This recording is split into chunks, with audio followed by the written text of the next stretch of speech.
السلام علیکم ناظرین، میں ہوں سید ذوالفقار گیلانی اور آپ دیکھ رہے ہیں گیلانی بلاگز۔ والدہ نے تو نام مسعود رکھا، لیکن جب بڑے ہوئے تو فرید الدین کے نام سے پکارے گئے اور پہچانے گئے۔ وہ لقب نام بن گیا، آج کسی کو یاد بھی نہیں کہ ان کا اصل نام مسعود تھا۔ اور پھر جب مزید لقب ملا تو گن شکر ہو گئے، اور آج پوری دنیا انہیں فرید الدین گن شکر کے نام سے جانتی اور پہچانتی ہے۔ چشتی سلسلے کے اہم ترین ارکان میں سے ایک ہے۔ خواجہ معین الدین چشتی اجمیری سے خواجہ قطب الدین بختیار کاکی نے بیعت لی، اور اس کے بعد بابا فرید چشتی سنگت کے سربراہ رہے، یعنی یوں کہہ سکتے ہیں کہ بابا فرید چشتی سنگت کے تیسرے سربراہ تھے۔ اپنے وقت میں بہت سے ہیرے تراشے، بہت سے لوگوں نے آپ سے فیض حاصل کیا، جن کی تعداد سینکڑوں ہزاروں نہیں بلکہ لاکھوں میں ہے۔ اجودھن جب آئے تھے تو یہ ہندوؤں کا علاقہ ہوا کرتا تھا اور ہندوؤں کی اکثریت تھی، مسلمانوں کا کوئی مقام نہیں تھا یہاں۔ لیکن کہا یہ جاتا ہے کہ اجودھن کے بیشتر لوگ بابا جی کے ہاتھ پر مسلمان ہو گئے تھے، اور انہوں نے یہ کہا تھا کہ اسلام کے 5 رکن تو ہیں، لیکن چھٹا رکن روٹی بھی ہے، اور اگر وہ چھٹا رکن نہ رہے تو وہ پہلے کے پہلے 5 رکن جو ہیں وہ بھی ختم ہو جاتے ہیں۔ 5 رکن اسلام دے تو 6واں فریدا ٹک، جے نہ لبے 6واں تے 5 ہی جاندے مک، اٹھ فریدا ستیا تے جھاڑو دے مسیت، تو ستا رب جاگدا تیری ڈاڈے نال پریت۔ پنجابی زبان کے سب سے پہلا شاعر انہیں تسلیم کیا جاتا ہے، جید بزرگ ولی اور اپنے وقت کے میرا خیال ہے غوث سے میں اگر کہوں تو غلط نہیں ہوگا۔ ان کے مزار پر آیا ہوں، آئیے آپ کو پاک پتن کی اس ہستی کے مزار کے کچھ حصے دکھاتے ہیں جس کی وجہ سے یہ علاقہ شاد و آباد ہے اور یہاں کی رونقیں دوبالا ہو رہی ہیں۔ ایک چھوٹا سا قصبہ جو آج ایک شہر بن گیا ہے، کل کا اجودھن آج کا پاک پتن۔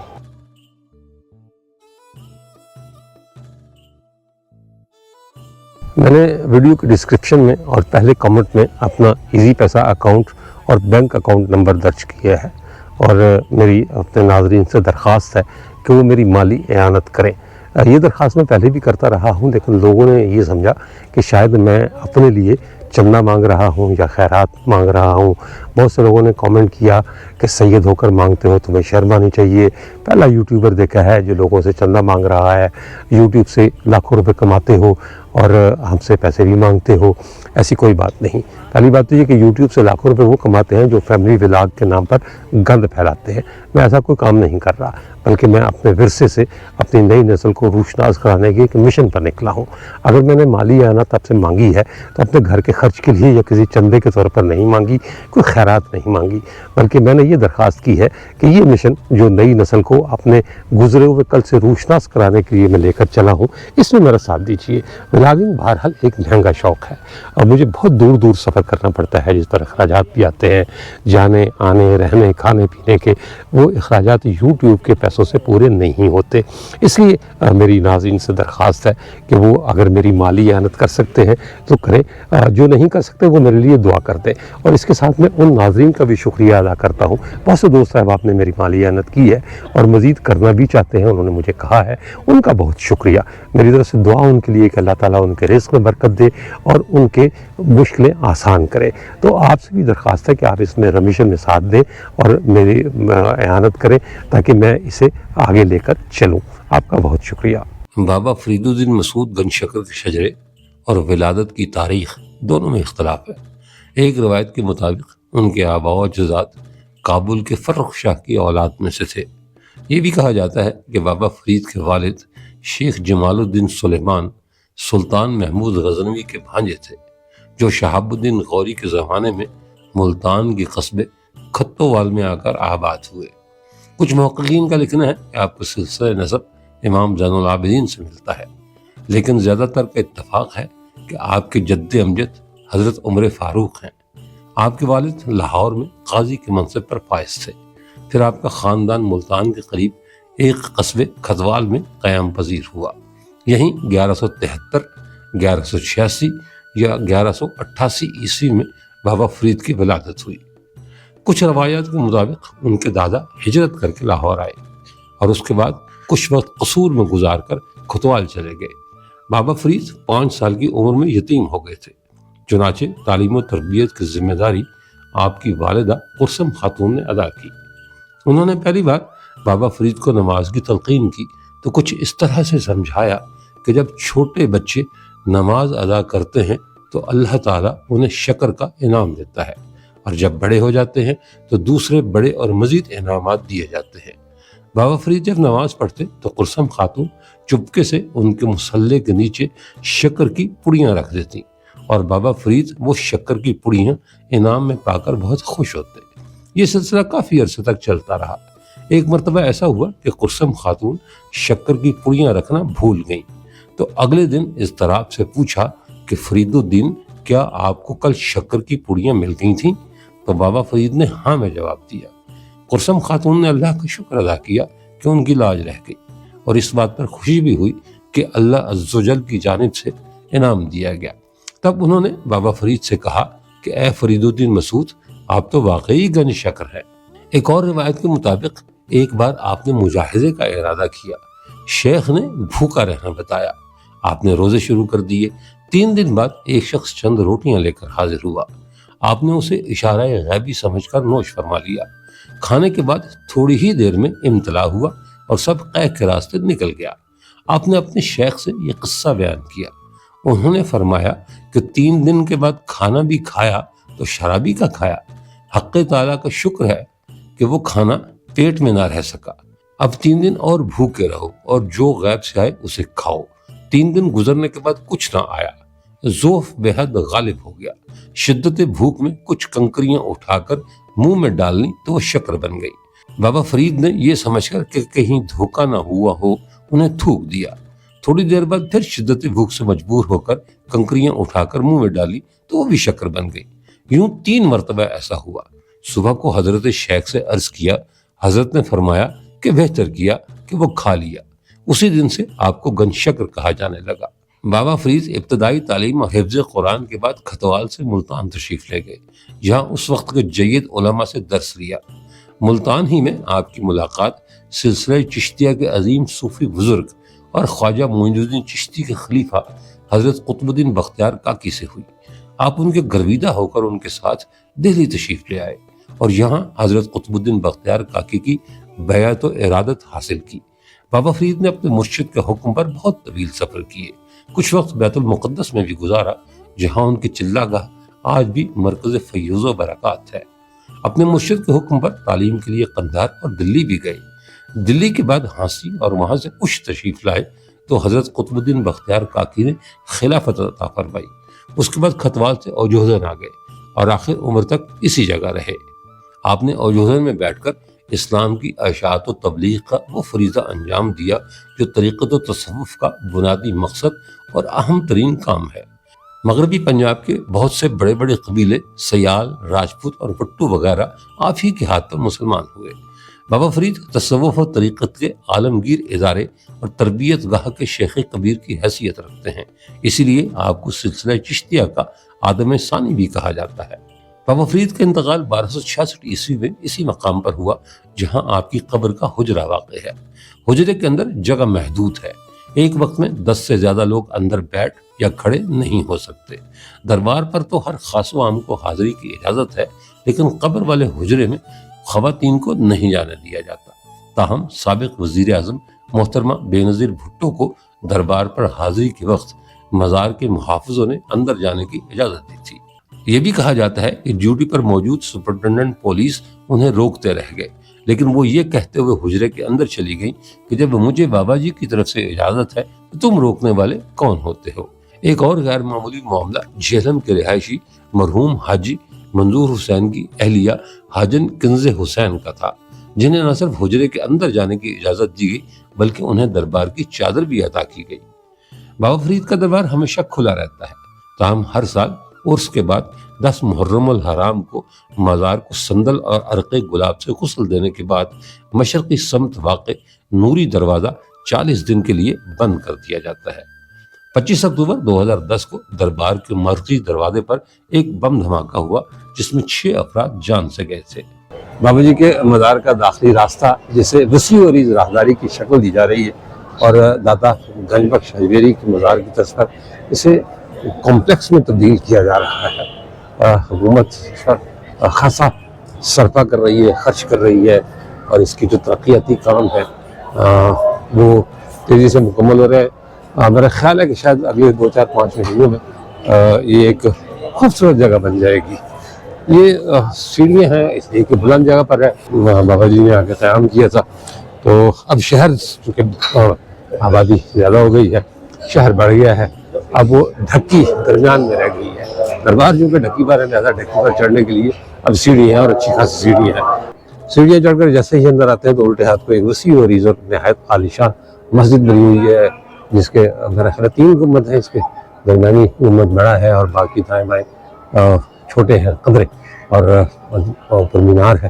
یہ میرا خیال ہے 15-20 سال پہلے اسے نئی صورت دی گئی ہے. اور یہ صحن ہے جو سامنے اللہ تعالیٰ کے نام لکھے ہوئے ہیں. بابا فرید کے ویسے تو سینکڑوں ہزاروں مریدان تھے، لیکن 2 مرید بڑے چہیتے تھے. ایک خواجہ نظام الدین اولیاء جو دلی کے مالک مختار ہیں، اور دوسرے علاء الدین علی احمد صابر پیا، جن کا صابر پیا کہا جاتا ہے، کلیر شریف جن کے پاس ہے، اور جو کہتے ہیں کہ کئی برسوں تک ان کی ایک جلالی نظر سے جلتا رہا. یہ وہ حجرہ ہے جی جہاں وہ قیام پذیر تھے، بھانجے تھے بابا فرید کے.